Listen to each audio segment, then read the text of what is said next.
Welcome and namaste. Welcome to our YouTube channel quest continuum. आपका स्वागत है।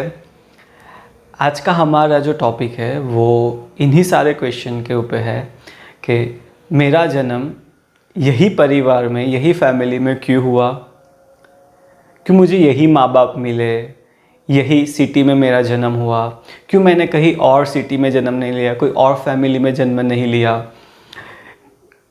क्यों मेरा जो अपब्रिंगिंग था वो ऐसे ही हुआ, क्यों दूसरों की तरह नहीं हुआ। बहुत सारे आपको क्वेश्चंस होते होंगे, राइट। जैसे कि कई लोग रिच फैमिली में ही बॉर्न होते हैं, क्यों हम वैसी फैमिली में बॉर्न नहीं हुए। कई लोग बहुत ही पुअर फैमिली में बॉर्न होते हैं, कई लोग इनहेरेंट टैलेंट्स के साथ पैदा होते हैं, तो कई लोग मेंटल प्रॉब्लम्स के साथ पैदा होते हैं। क्यों मुझे यही फ्रेंड सर्कल मिला, क्यों मुझे यही लाइन मिली पढ़ाई के लिए, क्यों मैंने और कोई लाइन नहीं ली। कौन सा फैक्टर है जो ये सब चीज़ों के पीछे वर्क करता है। हम देखते हैं कई लोग कुछ नहीं करके भी या थोड़ा कम मेहनत करके भी बहुत सारे आगे निकल जाते हैं, सक्सेस मिलती है, प्रॉस्पेरियस होते हैं, उनका लाइफ बहुत अच्छा जा रहा है। तो हम कई लोगों को देख रहे हैं जैसे कि लेबर क्लास पीपल, मजदूर है, जो पूरा दिन काम करते हैं, धूप छाँव बारिश में, बिना कुछ न्यूट्रिशनल खाना पीना मिले भी वो लोग इतना सारा मेहनत करने के बाद भी उनके पास कुछ नहीं है। कई लोगों को हमने देखा है कि उनके पास डिग्री है, अच्छी कॉलेज से एजुकेशन लिया है, फिर भी उनको जैसी जॉब चाहिए वैसी जॉब नहीं मिलती है। और उनके सामने कई लोग ऐसे जिन्होंने ऐसे स्टडी ख़त्म की, वही कॉलेज से एजुकेशन ख़त्म किया, उनके जितने मार्क्स भी नहीं थे उनके, फिर भी उनको अच्छी जॉब मिल गई। What are the factors behind all this? क्या आप जानना चाहते हो कि इसके पीछे का मुख्य जो कारण है वो कौन सा है? ऐसा क्यों होता है? क्यों हमारे की लाइफ डिफरेंट है? ये डिस्क्रिमिनेशन क्यों? क्या भगवान ने डिस्क्रिमिनेशन किया है या हमने कुछ ऐसा किया है जिसकी वजह से हमें ऐसा मिला है? तो इसका आंसर आज पूरे वीडियो में हम स्टेप बाय स्टेप समझेंगे। और अगर हमसे कुछ गलत हुआ है या तो हमें इसको करेक्ट करना है तो कैसे करें, वो भी आज हम यही वीडियो में सॉल्यूशन देंगे और समझेंगे कैसे होना है, कैसे करना है। ओके, सो पहले तो मेरे साथ ऐसा क्यों हुआ, क्यों मुझे ऐसा फैमिली मिला, क्यों ऐसे माँ बाप मिले, ऐसी लाइफ पार्टनर मिली, ऐसे फ्रेंड्स मिले, ऐसे बच्चे हुए, क्यों मैंने मेल बॉडी ली, फीमेल बॉडी नहीं मिली, फीमेल बॉडी ली, मेल बॉडी नहीं मिली, क्यों मैंने रिच फैमिली में जन्म लिया, क्यों पुअर फैमिली में नहीं। एंड द लास्ट क्वेश्चन जो हमें हिला के रखता है, जिसका आंसर ढूंढने के लिए हम बहुत सारे प्रयत्न करते फिर भी नहीं मिलता है, कि मैं हूँ कौन, मैं यहाँ पर आया क्यों हूँ, मुझे यहाँ से क्या लेके जाना है, मेरा यहाँ आने के पीछे का पर्पस क्या है। ओके, सो पहले तो हमारे अंदर ये जो डिस्क्रिमिनेशन किया है कि हमें यही परिवार मिला, कि यही घर मिला, कि यही सराउंडिंग्स मिला, यही एनवायरनमेंट मिला, यही रिसोर्सेज के बीच में हमें बड़ा होना पड़ा, इसके पीछे कोई भगवान या कोई बहुत बड़ा साइंस रिस्पॉन्सिबल नहीं है, बल्कि हमारे खुद के पिछले जन्म के karmas. There are so many religions which do not believe in the rebirth philosophy, like Judaism and the Islamisms, even the Jainisms. They don't believe in all this theory. But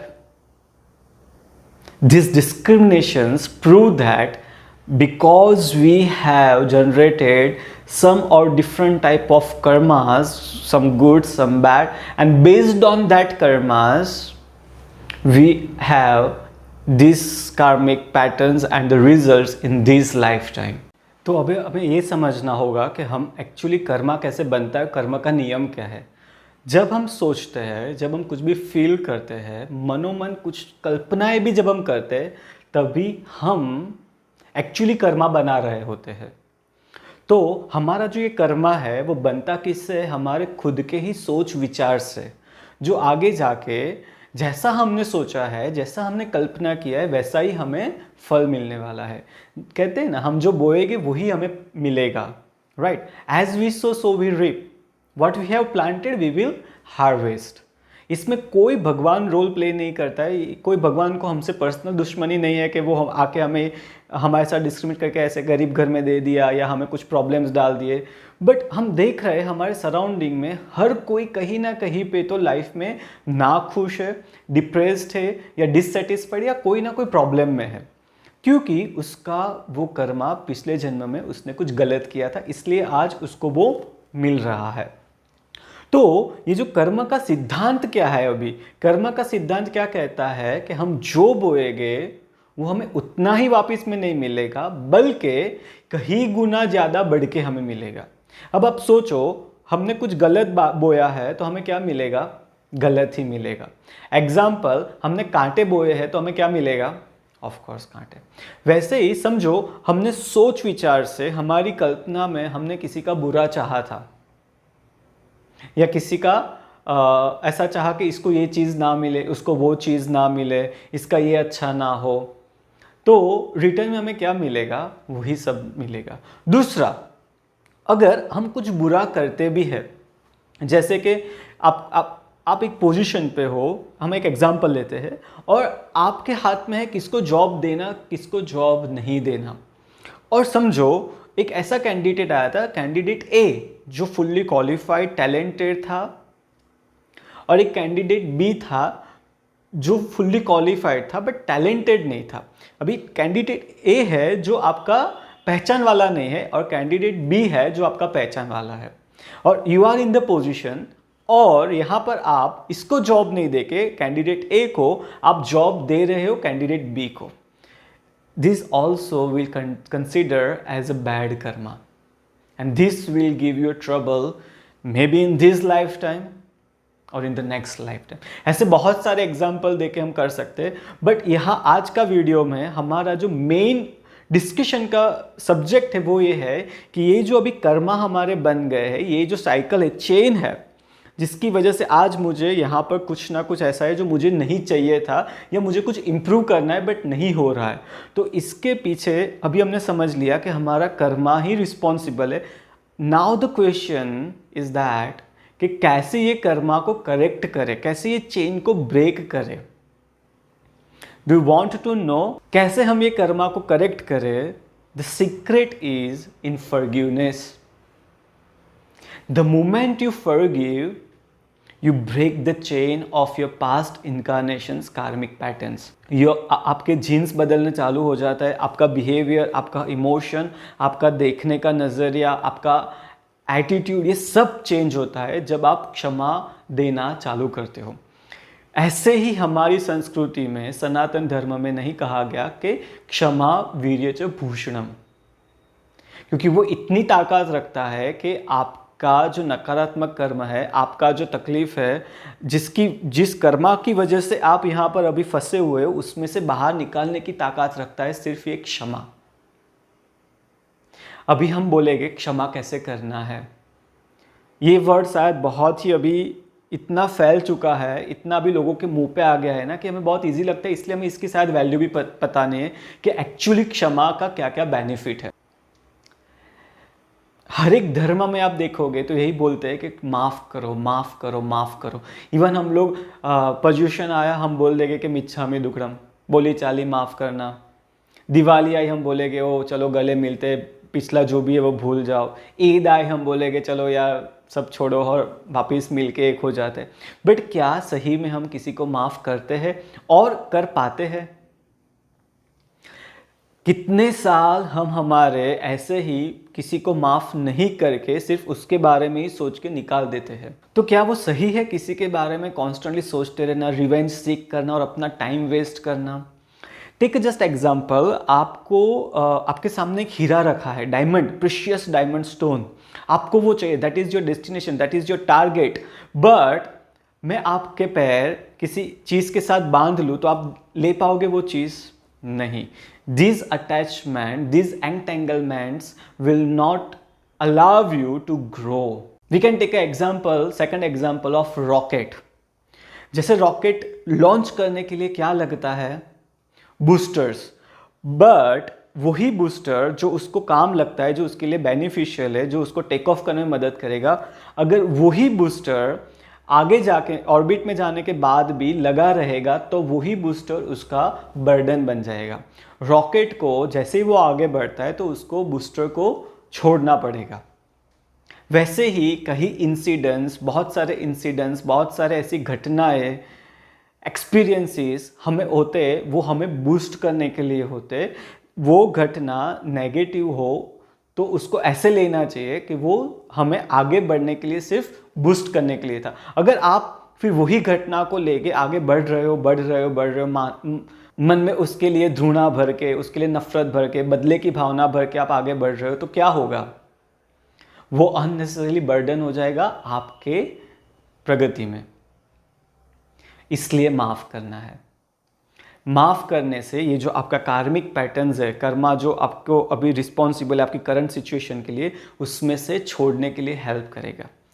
okay, मैं ही क्यों क्षमा मांगू, कैसे क्यों उसकी गलती है, मेरी गलती है, किसकी गलती है, उसका पूरा डिटेल में वीडियो जो है कि क्यों क्षमा मांगना है वो हम नेक्स्ट कोई वीडियो में डिस्कस करेंगे।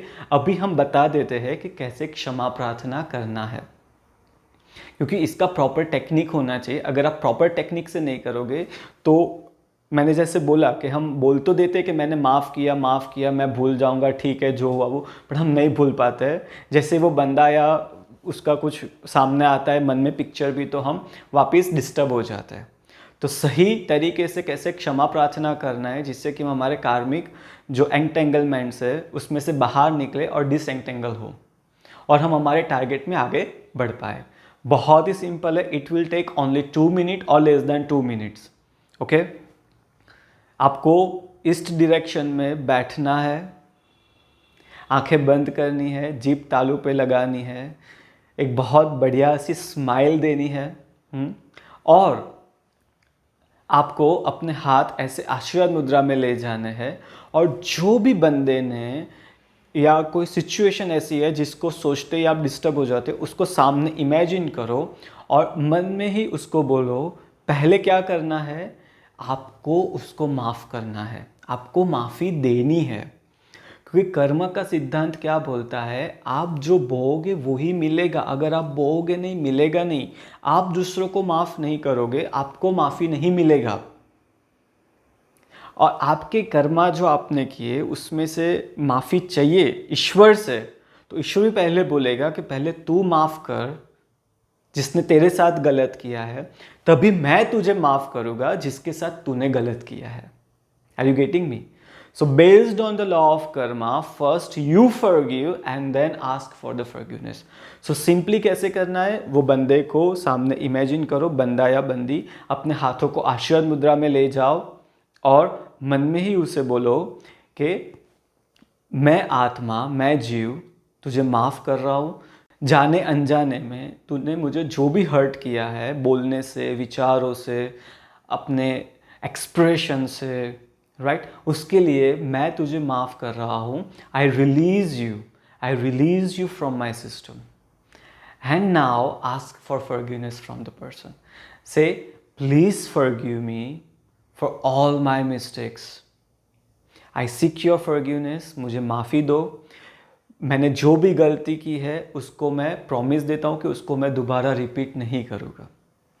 Thank you for forgiving me. I accept forgiveness from you. And I, the soul, hereby I isolate myself, I cut myself, my all energy cords connections with you. Please go into the peace. Om Shanti Shanti Shanti Om.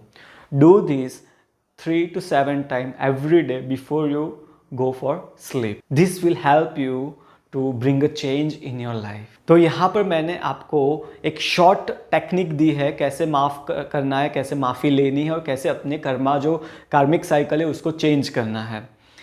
इसके बारे में, forgiveness के बारे में specially हम वापस एक नया वीडियो लेके आपके पास आएंगे जिसमें आपके हर एक क्वेश्चंस के आंसर होंगे, जिसमें हम एक्स्ट्रा फॉरगिवनेस मेडिटेशन कैसे करना है वो भी सिखाएंगे। मैं आशा रखता हूँ कि आप लोग हर रोज़ ये प्रैक्टिस करोगे और रिजल्ट्स लोगे। And please share your results in below comment box. Please like our video and subscribe our channel and share these with your friends and relatives as maximum as you can. Yeah. Thank you so much for watching me. Atma, namaste.